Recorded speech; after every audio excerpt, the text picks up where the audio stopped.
Hey everyone, if you're looking to plan the perfect day trip from Austin, you have a ton of options, right?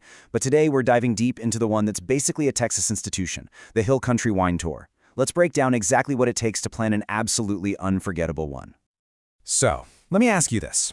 What do you think is Austin's #1 most Instagrammable day trip?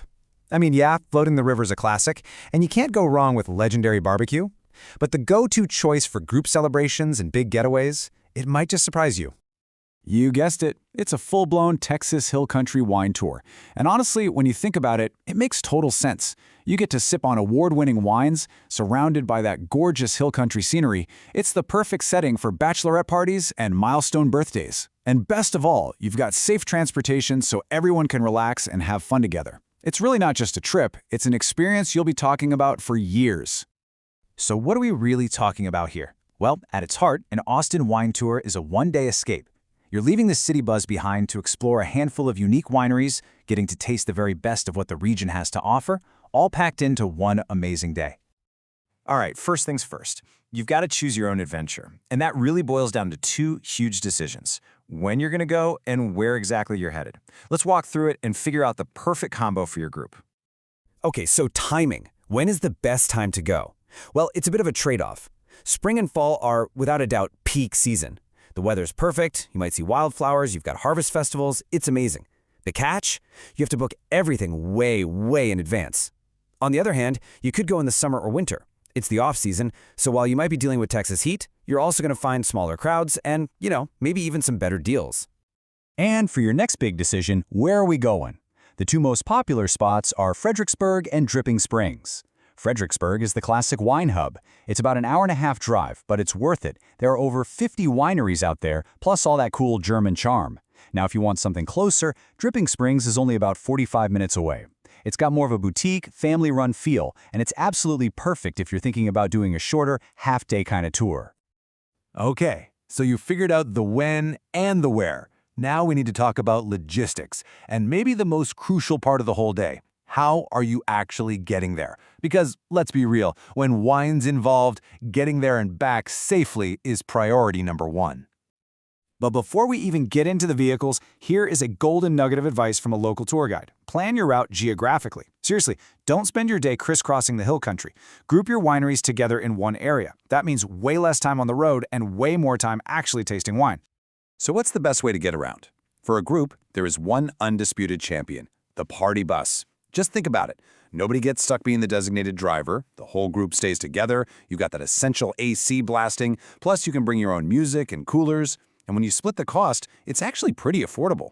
Oh, and the real game changer? The bigger buses have a bathroom on board. Trust me, it's a lifesaver.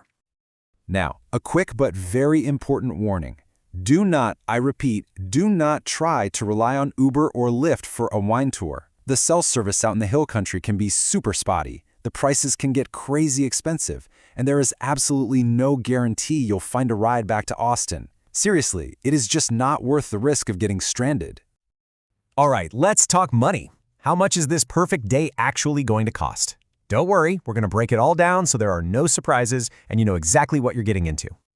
So let's start with the wine itself. A standard tasting at one winery is usually going to run you somewhere between $15 and $30. And since most folks visit about 3, 4, maybe 5 wineries in a day, you can see how that part of the budget starts to add up pretty quickly. So, where does all your money go?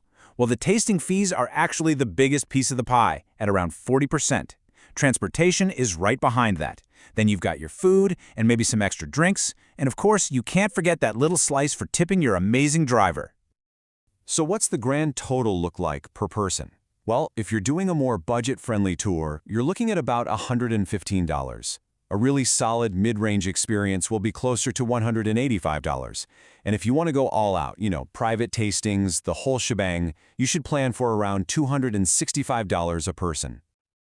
Okay, you've got your plan, your ride, your budget. Now we get to the fun part, the wine. Here are a few pro tips to make sure you have the absolute best time when you're at the wineries. I absolutely love this advice from a local tasting room manager. For real, don't be shy. The people pouring your wine are so passionate about it. Ask them questions about the grapes, about the vineyard, what their favorite bottle is. The more you get into it, the more fun you're going to have.